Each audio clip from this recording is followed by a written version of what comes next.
Marvel had a huge weekend at San Diego Comic-Con. This is a place where they introduce new projects, talk about what is going on in the Marvel Universe, and generally just, they just give an update about what's happening and what's going to happen soon. In addition, we have had a huge number come out for Spider-Man Brand New Day on the box office numbers, and this is going to be outstanding. This is episode of the Movie Roundup, and today the main focus is Marvel. Starting with, of course, San Diego Comic-Con. Marvel Entertainment has released a video of what they did at Comic-Con, so we're going to give this one a quick look, and we will discuss what we're going to, see what we're going to talk about.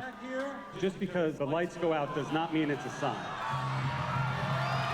Yes, this is a big one right here. Ryan Gosling coming as Ghost Rider, joining into another cinematic universe. He is scheduled to play, well, not scheduled. The movie, there is a Star Wars movie with him in it, slated to come out in spring 2027. That one looks really good, and I think casting as Ghost Rider is also going to be a very, very fun movie to watch. Yes. Spider-Man Brand New Day. This one's really interesting as well. Spider-Man Brand New Day, the numbers have released for the box office, and it is looking like 800 million worldwide. That's for the opening weekend alone.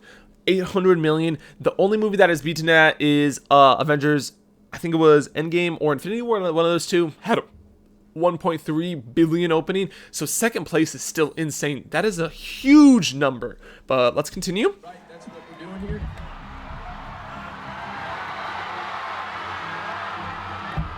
Of course, Avengers Doomsday, Marvel's biggest movie, their final push, the last hope here. There were trailer talks, there were characters shown, the whole cast came up. There was a lot that went on and went into this. From the leaks that I have seen and read, it looks insane. Just there's gonna Doctor Doom is so powerful. There's just so many moments that it looks like this movie's gonna be so intense. It's gonna be a good time.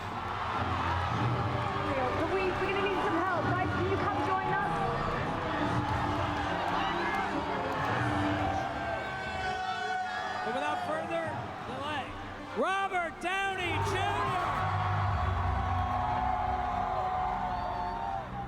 Who's this guy with the swords and stuff? Of course. And then Ryan Reynolds playing Deadpool, obviously in Avengers Doomsday. I think this is going to be really, really cool. I think his comic style is going to mash up well with some of the actors there. And I think it's just a different kind of humor that's going to be brought to a Marvel movie like this. I think this is going to be absolutely sick.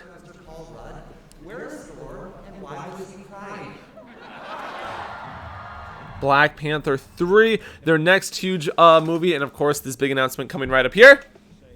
There is one more thing. I want you guys to give a warm welcome to our new Black Panther, Mr. David Johnson.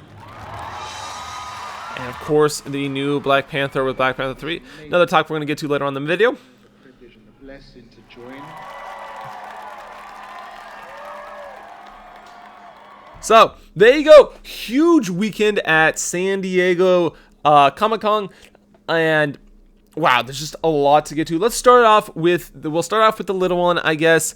That is, of course, the opening weekend for Spider-Man Brand New Day. I think this just shows that the Spider-Man movies themselves can compete with Marvel on a scale. It is also probably a foreshadowing for Marvel Doomsday in that this movie could open to a huge box office, because if you're going to see Spider-Man Brand New Day, now I'm going to say this, they have done a great job building up the plots, making the storyline really clear and consistent and giving people suspense so they want to see something like this, and so people are willing to shell out 800 million worldwide. Just like that number is they've definitely already made back their budget beyond fold with that number. That's the projection at least, but they've definitely made that back beyond fold.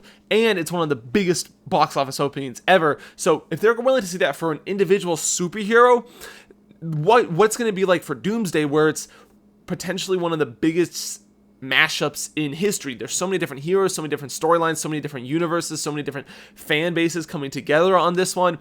This could be absolutely insane on a box office opening. I know that some tickets have already slowly started to sell. The tickets opened up and things are already slowly, just getting to scale, just getting going. So this could be insane. Yeah, but I will say with the Spider-Man thing, they do have, again, the advantage of having a clear, consistent part, clear, consistent plot throughout the movies. So yeah, the next one up, of course, is Ryan Gosling as Ghost Rider. Ryan Gosling, he's just dipping his, talents everywhere. Star Wars, you got Marvel now. There's definitely another one. He plays in the Barbie movie. Like, it's just insane what he can do in all the different areas that he's going. I think this is going to be a really cool casting for Marvel. He does an outstanding job, and I think almost anything he can do it. He can be violent. He can be, soft and free. It's just put him kind of where you need him. The thing is with this, of course, is this just a box office move where it's like, okay, we need someone safe and consistent to put in this role, or is it really like, oh, this is the guy and this is what it's gonna be like? With Marvel's recent failures, this could be just Gosling will sell tickets just because he's such a good actor, and it could be. It just, depends. Of course, this had led to some funny memes because of his moment with the actor Shang-Chi in Barbie, where they're just dancing, and so there's been some funny stuff about that circling around the internet, which has been really, really interesting as well. Ghost Rider itself, the movie, this could be really cool. It's a very different kind of superhero and potentially a R-rated Marvel movie, which could either separate the movie from the rest of the MCU or just completely sink it. I think it depends on how they do it, of course, but I think that an R-rated movie in the MCU can actually be potentially good for it, just to be like, okay, now we've got this other thing. It's not, it's not safe, it's not family friendly. This is where it's going to be a little bit more adult, a little bit more grown up, and just going at it. And of course, Sean Levy as the director, I think he does a pretty darn good job on his movies. So this is, it's going to be a good time. Okay, of course, right after that, we got to talk about the new Black Panther. Black Panther 3 in the works. Obviously, they just announced it there. Black Panther 1 was an outstanding success. People really, really enjoyed that movie. And then, of course, you had the sad passing away. And they couldn't really get it figured out for Black Panther 2, and that makes total sense. It's hard to do that after an actor such as Chadwick Boseman. He just something that you can't really replace. But you don't know. I think that this was a really good casting. He is playing the son. He's not replacing. He is playing his son or distant relative. I can't remember quite which one, but it is something that I think is going to be a great way to continue the storyline. I think it is a better way than the Warrior Princess. I think that they tried that. It didn't work as well. So I think this is a really good casting. I know that it was from what I heard, it was between the actor that they cast and the actor that plays the driver in F1, the movie.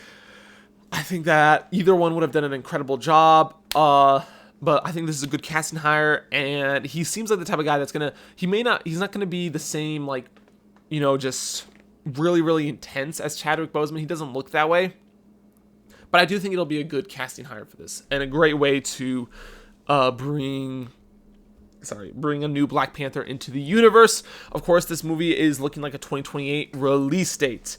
I think that's going to be really, really good as well. So that is it for Marvel. Oh, one more thing. I actually missed one thing. That is, of course, the leaks from the trailer. They showed an exclusive trailer at Comic-Con, and of course, something's going to leak. Something always does. And so from what I have heard, I've not actually seen the trailer itself. I've purposely stayed off that. I have read some stuff. It looks insane. Like, Doctor Doom is crazy powerful. Thor is back to his old self. He is just fists out fighting. Nothing like what he was in Thor Love and Thunder and Endgame. I think that is the right way to do it. However, Doctor Doom is so powerful. The line that's going around the streets right now is that Thor says, "When I'm done with you, you will beg for hell," and Doctor Doom says, "I control hell." That is like this is going to be two powerful beings, a powerful team, and then a powerful being with a team itself going at each other. I think it's going to be an amazing battle. But if you want to keep updated on all the Marvel news, all the movie news, just cool stuff in general. This channel is going to have a lot on it. Please consider subscribing and leaving a like, commenting your thoughts on what you've seen so far, and maybe a couple topics you want me to talk about. Thank you so much for watching, and peace.